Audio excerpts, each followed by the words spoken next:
it's Chef Michelle. I am back with episode 2 of our plant-based swap series. I love this. I've loved your comments so far. Keep those coming. Keep your questions coming. I love talking about how to make food that we know and we love, plant-based in a simple, fun way. And that's exactly what this series is all about. So, all right, last week we made a ham and Swiss casserole from my mom's recipe from one of the books that she had that published in, and hopefully you had a chance to make that. And if you did, you loved it as much as we did. It was so yummy, fresh scratch and plant-based, and you would think ham and Swiss casserole, how is that possible?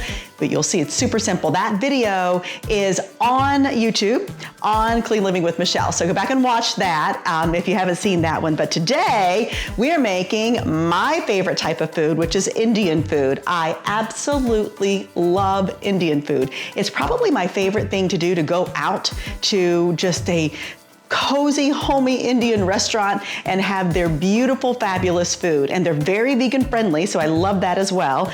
And it's just those, the spices, right? The smells, the aromatics that come through the kitchen, and just the deep depth of flavor that you get from Indian profile food. So a lot of people though will say, I can't make that at home. That's way too difficult. And yes, a lot of the recipes are not that simple, but I have taken what I think is a rich, creamy, sort of cozy comfort food, korma, right? And came up with a little recipe on a tofu korma with veggies. And so I think you're gonna love it. I have simplified it. I, of course, made it plant-based, and you'll see really it's just almost like a one pot, one pan situation, which I love those. And if you sort of prep your things ahead of time, put them in the fridge, mise en place, right? Prepare your things ahead of time, prepare all of your pieces. So when it's time to cook, it's actually fun and simple to cook. You're just putting things into the vessel versus worrying about grabbing and chopping and putting all the spices and everything. And you end up with this beautiful little mise en place. And I think that makes it a lot more fun and a lot quicker too. So, okay, so here's what we're gonna do. I'm gonna show you how really easy this is. So first off, just have a baking dish. I'm just gonna use an avocado spray. I like to use avocado oil because it has a high heat point. Most oils do not, and you do not want that in your food. Look up heat points for oils and look at cooking with oils, and you'll see all about what I'm talking. So make sure you pay attention to that. So I just put a little bit of avocado spray in here. Really, all we're going to do is 2 steps. I'm going to assemble these ingredients into the pan. Then we're gonna make a cashew cream. I love cashew cream. Now you can go back on Clean Living with Michelle, Instagram, Facebook, YouTube, and watch the videos for cashew milk and cashew cheese. We made cashew cheese on HSN, and it was a runaway hit. In studio, out of studio, everybody around was just absolutely loving it. And so it's easy to do in the Clean Living Plant Milker. So if you don't know about our plant milker, it is a home plant milker. You're able to make any type of nut milk, oat milk, coconut milk, soy milk. It has a heating element to it. So you're able to make those coconuts and soys, and it's just warm, wonderful milk. You strain it out and you put it in a bottle, and it doesn't have any type of fillers or gunks. Unfortunately, what we buy in the store, plant-based milks, are normally full of those fillers and synthetics and oils that just make it completely terrible for you. Very inflammatory, just as though a dairy would be. So it's not doing you any good to have that. But if you make it at home, I made this just about 15 minutes ago in the plant milker. I made cashews, water, and pressed a button. And in 8 minutes, I had this beautiful milk. So that's how simple it is. But go back and watch those videos. You can get one on cleanlivingwithmichelle.com as well.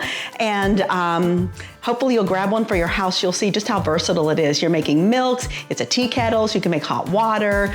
You can make your smoothie in this. You can make soups. I've made soups and cheese sauces. It has a self-cleaning feature. So it just couldn't be any simpler. It's the best one on the market for the features, for the size, and for the price.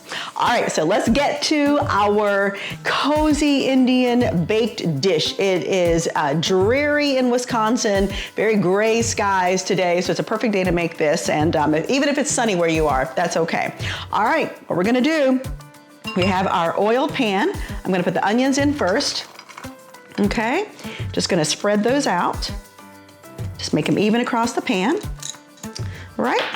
Then I'm just gonna add the veggies. So I mean, really think about this. Any kind of vegetable that you want. I had mushrooms, but I thought, well, I don't really need to add them to this. I'll save them for another dish this week instead of just putting too many things in. But I have cauliflower, okay? And here's the thing about veggies, right? Any kind of veggies that you can eat is gonna be better than no veggies at all. However, for the sake of time, for the sake of ease, and for the sake of food waste, I do like to buy your flash frozen veggies, that's hard to say, because they are frozen when they are, harvested. So they're fresh and they're easy to use. You're taking them right out of your freezer and they're already pre-cooked, and it really cuts down on the time that you're spending in the kitchen, chopping veggies. And a lot of times we buy our beautiful veggies at our farmers markets and we don't get around to using them, and unfortunately they go to waste. So this tries to cut down on that. Okay. Next thing I'm gonna do is I have carrots. I've just added carrots to it. So we did cauliflower, carrots, and as you can see already, pretty much any kind of vegetable that you would like, heartier vegetable is gonna do well. Now, a lot of times you'll see like a white potato in a korma, which is wonderful, but I love sweet potatoes. I had a bag of frozen roasted sweet potatoes. Why not just use those? Save the potatoes for later that I bought, all right? And there's just something to me about a sweet potato that adds that just tiny bit of sweetness, right? And it just has that little bit of tooth feel that when you bite into it, you can just tell that that's just something special there. Okay, then I took 1 block of extra firm. You could do firm, but I think extra firm just has that consistency. And I chopped it up into just little cubes, right? Little 1/2 by 1/2 cubes. And then I'm just gonna put that in there. Pour those in. And again, I'm just gonna try to spread it around evenly. So we have a nice even, spoonful. And then I wanna add some oil. So again, I like to use avocado oil. There's a lot of nice oils out today. Make sure that you're buying a good quality oil. It's just better tasting and it's better for you. But remember, oil does have 14 grams of fat per tablespoon. So we don't wanna have too much oil, but we do wanna have it to where it will, coat the vegetables and keep them nice and even. So we wanna do that. Okay, so now I'm literally just gonna mix it together. Just gonna put all of the little pieces, try to mix them and blend them evenly and get them coated in that oil. Because the other thing the oil is gonna do is it's gonna allow our seasoning, right? It's gonna allow our seasoning to coat our vegetables, and that's what we wanna do. We want it to sort of permeate all through the dish. Okay, so what I have here is just an Indian blend, right? You can buy them in the store. You can buy the individual spices if you'd like, really whatever you have in the pantry, just use that up. But I just did a typical Indian blend. You can look that up as well, like a cayenne, a little bit of cardamom, all kinds of yummy spices in there. Okay, and then again, I'm going to spread this around just so it coats down through the veggies. And as you can see right now, we really haven't done anything difficult. I mean, could this be any simpler? I don't know how. We have just put veggies in a pan with some oil and we're now stirring them around. I'm gonna add a little bit of garlic. All right, just a chopped garlic. Of course, you can always chop your own garlic, but again, just in the time-saving manner. I don't know about all of you watching, but time is something that is a commodity to me, and I don't have a lot of it. So if I can buy a pre-chopped garlic to save myself 10, 15 minutes, you know what? I'm just gonna go ahead and do that. So, all right, that's it. That's all we had to do. That is the base of the dish, right? We have our veggies, we have our oil, we have our seasoning, and that's the base of everything. Now, all we have to do is make our cashew cream, basically. And I'm gonna show you how to do that. So I just have, you can use any kind of blender. I just have a Vitamix.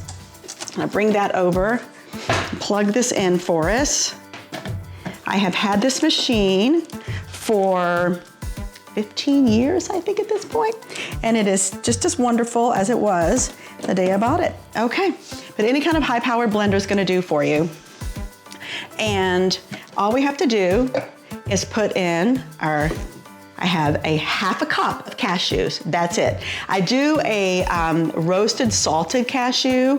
You can buy a raw cashew, of course, but I like them roasted, I like them salted. That's what I use in my cashew cheese, that's what I use in my cashew milk. I use that in the ham and Swiss casserole when I made the homemade condensed mushroom soup. And I think it just gives it one extra little layer of flavor with the roasting, and then just a little touch of salt. It just sort of richens it up a little bit. All right, half a cup of cashews. And then I'm gonna put some salt in, a little extra salt, right? I'm just using a pink Himalayan salt. We're gonna save that later for the top of this. Now, I have a blend of a tablespoon of cornstarch. I have a half a teaspoon of salt and a half a teaspoon of sugar. That's really all I have in here. Let's shake that around. Put that in, and then all I'm gonna do is put my milk in, right? And you can start with about, I say like a half a cup. I just sort of eyeball it because you're looking for consistency, right? You're just looking for consistency. So I'm gonna put that in there, and this cashew milk is gonna really richen it up for us, okay? Then I'm gonna put our water in. So I'm gonna put about 2 cups of water. It's gotta have enough to blend around, right? Those nuts. And then that's it. So I'm gonna blend this and see what we have.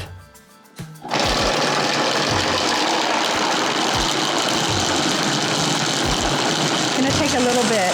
The thing about it is if it's too thin or too thick, just add a little milk, a little more cashews.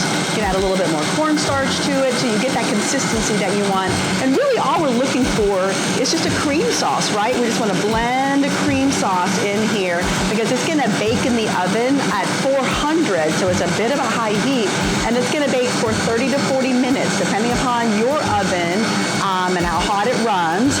And that's just going to give us that super creamy consistency that we're looking for. All right, let's see what we have. Okay, it looks like it's running a little thin for my taste, right? So let's look at that. It's a little too thin for me. All right, so what can you do with that? You can add some more nuts into it, which we can do. We can add a little bit more cornstarch into it, we can do, or a little arrowroot or whatever you have like that. I'm gonna grab just a few more cashews actually out of the pantry and add those into mine. See what we have. This is the fun thing about cooking, right? You know, cooking, a lot of times it can feel a little too serious or a little too cumbersome or just a little too much. And that's what I want you to not think. It's not that way. If you have a recipe and you have 8 out of 10 ingredients, and you can see that it's gonna come together the same, or you're gonna get, oh, there we go. You're gonna get a little bit of that, same exact flavor and outcome, just go with it. Forget about those other 2 ingredients unless they're like the main ingredient. So just step away from that. If you've got a recipe, modify it how you want it. You don't have to follow it word for word, step by step. If you think, oh, I might like that a little better, do that. And you really will start to see that it is all about creativity. It's all about having fun and coming up with something that has a lot of good flavor to it, right? Okay, let's let this go. Here.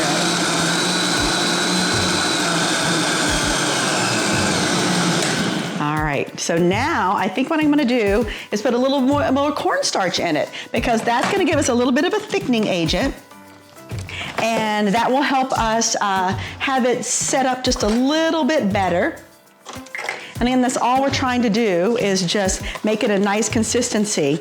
And you know what? I love messing around with these things. It is what it is, right? Every single time it is what it is. And you can just learn to configure and make things exactly the way you want them or need them to be.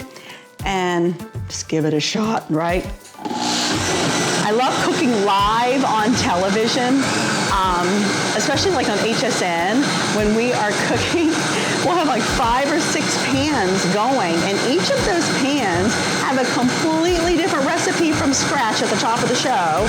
We have 2 or 3 things going in an oven, and we're doing it live right then and there. You never know what's gonna happen. You can plan and prepare and hope for the best, right? And then see how it turns out. But it's sort of fascinating that you're able to pull together recipes that quick, which is my whole point. We have about 10 to 12 minutes, sometimes 8 minutes on those shows, and we have 5 or 6 recipes done at a time. And the reason I say that to you is because that's how simple and fun cooking can be, right? So now we're just gonna pour our mixture into our dish here, okay? That cornstarch will help it set up in the oven. Got a nice pretty color to it. It's gonna be so pretty. And it's just so simple. That's really all we did, guys. We put together our veggies, our tofu, our spices, and we put our cream sauce on top of there. Like I said, we're gonna bake it at 400. I'm gonna start with about 30 minutes. It might take 40, but just test it out, see if it's got that creamy consistency at whatever mark, and then pull it out and let it rest. But we're gonna let this go ahead and bake, and back with you in just a few minutes. Okay, it's done, and it's warm, and it's bubbly, and it looks so yummy.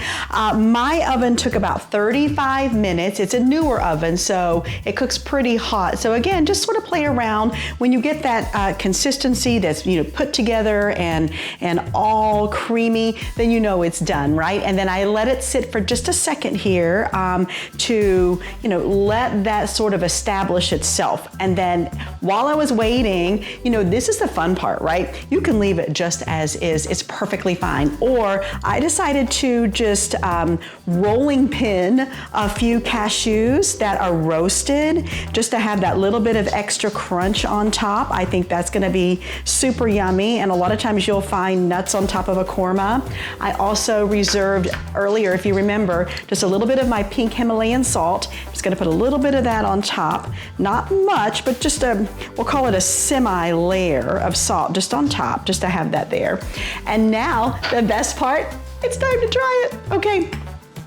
I found these fun little pretty dishes. I thought those are just perfect for this dish. And it's just a scoopable. Look at that. Oh my goodness, it's so creamy and yummy. And it's so healthy. You have veggies, you have beautiful spices, you have onions, you have tofu. It's protein rich. It's like a cheesy consistency without the cheese, right? And that's what we love. We love those plant-based swaps. It is steaming hot, but I'm still gonna give it a shot. All right.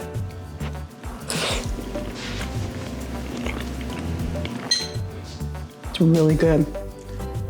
Just comfort food, right? It's tofu, it's veggies, it's onions, it's spices, it's cream, it's rich, it's gooey. It is literally comfort food. This is a fall winter dish for sure. And since, like I said earlier, it is gray here in Wisconsin today, this is the right kind of dish to cozy up to. All right, so this is episode 2. Again, every Sunday we'll go live on Instagram to discuss the following week's recipes, right? We're gonna come up with things. I love to hear your comments. I want your suggestions too. If there's something that your grandmother made or your mother made or your aunt made or you've made and you just love it and the family loves it, let me know what it is. I'll work on that and try to vegan swap it right while we're online live. And then we may even pick that one to do for our video for that week. So, all right. So stay tuned for that. And again, all the videos live right here on Clean Living with Michelle. If you've not subscribed yet, do so. We're gonna have a lot of fun with this series and a lot of other things that we do too. So hope to see you here. We're trying to grow that clean living crew. So, all right, we'll see you next time.